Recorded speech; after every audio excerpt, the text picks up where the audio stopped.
Hi, Eduardo. How are you? Hey Rachel, doing fine. How are you there? Doing good. It's a nice, summery feeling day, 90 degrees. Oh, the summer is here too. I love Yeah. this way better. Yeah. Well, welcome to everyone that's watching this. Rachel and I decided to put together for you guys some hints and tips. So this is our first edition of the Wise Tips. Basically, we're going to be, trying to show you some nice gadgets, little secrets in Wise options that can make your life easier. And sometimes users just simply don't have the time to go and research for manuals or watching, videos. So we're going to just pick some of our favorites. Have you prepared some of those, Rachel, for today? I do. I've got a couple. Let me go ahead and share my screen with you guys so we All can go right, ahead and let's get through jump some on of right them. on it. Tell me, which one is your first? So I'm the first curious. one, yeah, we'll do just kind of a general, my personal favorites, because I used to do a lot of multiple data entry. So if you come over here to our multiple data entry page up here, I always found myself going between lists of horses and then tweaking the task list, and found it rather frustrating every time when I would hit submit and the page would go away or it would clear all of my data. And then I realized there is this really handy little form holder button down here next to the submit button. And so then it holds the horses you've selected and the tasks you've selected. So you can kind of tweak when you're changing horse lists and you're changing tasks, between groups of horses. Makes it a lot easier and a lot quicker. Can you give me an example so Sure. when that would be applicable? Yeah, definitely. So if you're vaccinating horses, for instance, and you've gotten two different groups of horses, or maybe you did three with, a dewormer and two shots, and you did two others with just the dewormer, you could start off with your two with the dewormer, have two horses selected, have your dewormer here, have your form holder selected, and then hit submit. And once that's submitted, it holds the task you've selected, and it also obviously holds your horse list as well. So then you could uncheck the two horses, check your other three horses, add your two vaccines to the dewormer, and hit submit again. So the whole idea is keep your selection in place so you don't have to all select it again and do that multiple times. So you just change either reminders or tasks, and you keep the same list in place. Right. Yes. Love it. All right. Yeah. Can I share mine? Yes, of course. Right ahead. You can keep this one here where you are. I think that often people ask, about the flush memory, and people don't realize that Wise Option tries to keep in the memory as many data as possible, trying to save trips to the hard disk, not, avoid reading. Sometimes that buffers the memory and it gets fatter and fatter. And of course, when the memory is allocated to much, bigger amounts, it's going to decrease performance a little bit. So one way, usually, sometimes I see that users are having several tabs across on the top of the screen, and they try to close one at a time.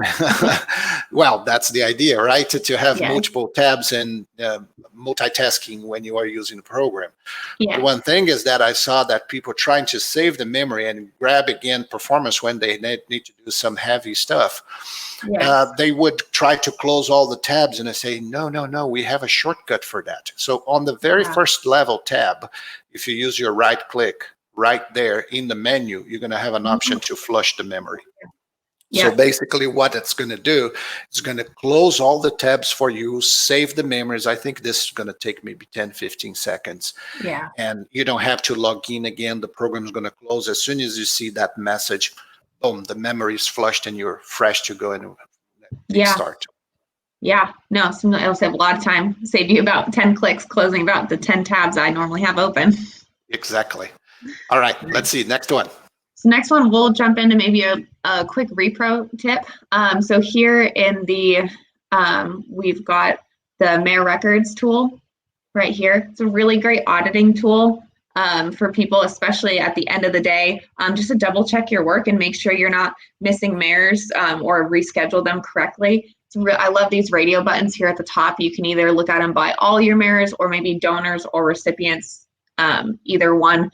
That way you can kind of separate it out narrow down your list and make sure that you're not missing mares out in pasture that haven't been seen. You can see here when they're rescheduled for, along with the last time that they were rescheduled, and of course their last palpation as well. So basically, if you have one of the mares that is missing, you would not have the date over there.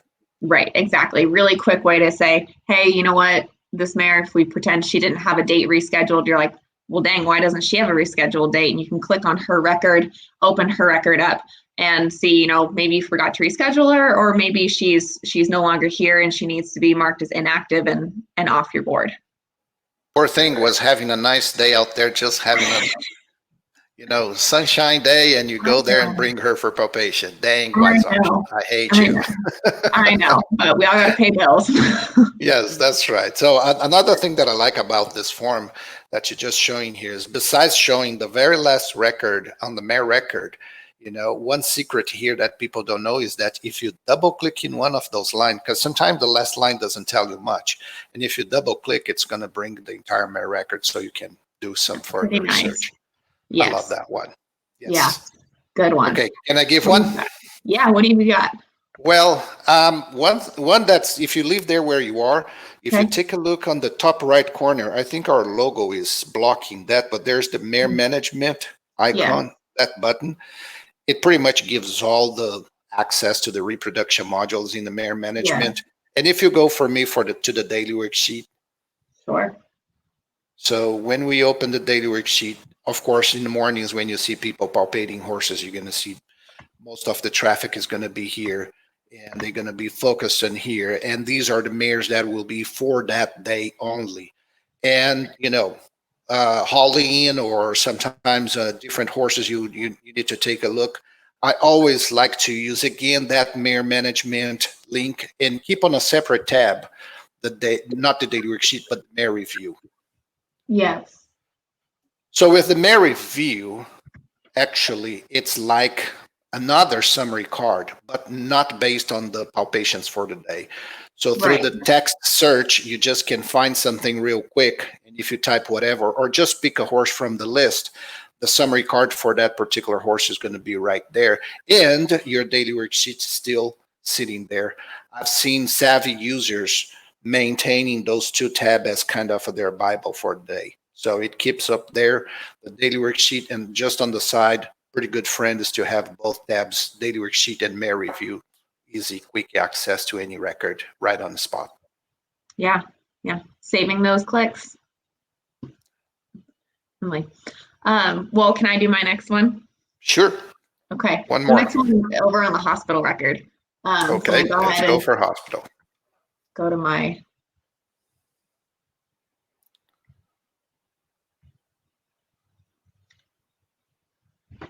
So one thing that I really like is this partial invoice monthly option on these hospital records.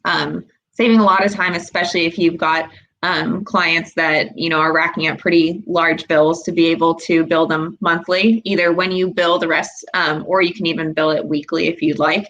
But having this option here to check that partial invoice monthly is so handy then to just, you don't have to go into each individual record and bill them out those procedures. You can just come over here to the main menu, come over to the billing, and actually just use the billing module to bill only for the partial invoice on the hospital records. You don't have to bill all the other miscellaneous, your other hundreds of clients. So in other words, it will grab, so before the end of the period, it will grab all the cases, and instead of discharging to bill the patients, you can put a certain point and just charges up to that point. That's pretty handy. Yeah, I totally can see where people are going for that. Yes. Yep. And you just come right here to billing procedures, choose your dates, and just make sure only hospital records is selected. Click the bill button, and there's all your hospital records. Don't have to discharge patients. And they can just, the owner can get a monthly bill instead of one giant lump sum there at the end of, you know, maybe a couple months stay. Cash flow, that helps. Yes, definitely. Right. What have you got? Well, let me give you one more. If you right click, please, and go to the calendar. Also, talking about hospital or ambulatory work, I really like the ability. most users I have seen, of course, number one is to see that the calendar is now integrated with the mobile app. So whatever you put here, it's right in your pocket, and you can make phone calls and get even GPS directions. But usually users come here and either right click or double click in one of these hours to start the appointment. And when you start the appointment from here on the next screen, you're going to have to select the customer and then select the patients, which is very, doable. You just select the customer, and then from there you can pick if it is a trainer. You have the list of horses, and you can pick the different horses for that trainer. And, that's fine. However, I'd like to point out that is also possible, and people, for my surprise, didn't know this very often, is that you can start an appointment from the customer file or from the patient file itself. So if you, instead of from the calendar, if you just right click and go to any patient file for me, please. And as soon as you go to the patient file, if you pick any patient, you're going to see that among those buttons on the right side, we're going to have the appointments button right there. That's pretty slick. So number one is that the program here, sometimes the customer calls, hey, I have an appointment for so-and-so, but I don't remember where it is. We'll often see people going to the calendar and try to page, up or, days ahead or behind to see, where the appointment is, not knowing that they simply can go to the patient file or the customer file and see the entire history of appointments for that. So this connection between calendar and patient/customer, to me, is pretty handy. Not mentioning also that if you go to the bottom and you click on the plus to add a new appointment, guess what? The customer and that patient comes already selected. So again, it's all about click killer mode, trying to reduce the number of clicks as much as possible. I like it. All right. Awesome. I think that was pretty cool. Yeah. So today that was our first wise tips. Let's see if we can do this more often. So, just bring little secrets in the program that people can enjoy, more information with less clicks. Definitely. And this will be posted both to the Wise Option Facebook page and to our YouTube channel, Wise Option Equine. All right. See you next time. See you next time.